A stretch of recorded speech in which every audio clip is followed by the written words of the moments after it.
এবার খামেনির হাত আরও শক্ত করে ধরেছে পুতিন। কূটনৈতিক নীরবতা ভেঙে এবার আগের যে কোনো সময়ের চেয়ে কঠোর ভাষায় যুক্তরাষ্ট্রকে সতর্ক করেছে মস্কো।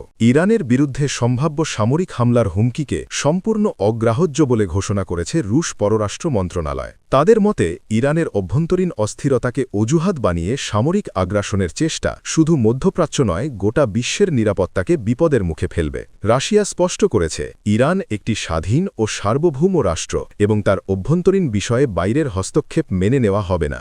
মার্কিন প্রেসিডেন্ট ডোনাল্ড ট্রাম্পের ইরানের বাণিজ্যিক অংশীদারদের ওপর শুল্ক আরোপের ঘোষণাকেও সরাসরি অর্থনৈতিক ব্ল্যাকমেইল হিসেবে আখ্যা দিয়েছে ক্রেমলিন।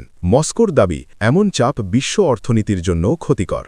ইরানের অভ্যন্তরীণ বিক্ষোভ নিয়েও রাশিয়া অবস্থান পরিষ্কার করেছে। তাদের মতে এই আন্দোলন স্বতঃস্ফূর্ত নয়, বরং বাইরে থেকে উস্কে দেওয়া এবং পরিস্থিতি ধীরে ধীরে নিয়ন্ত্রণে আসছে।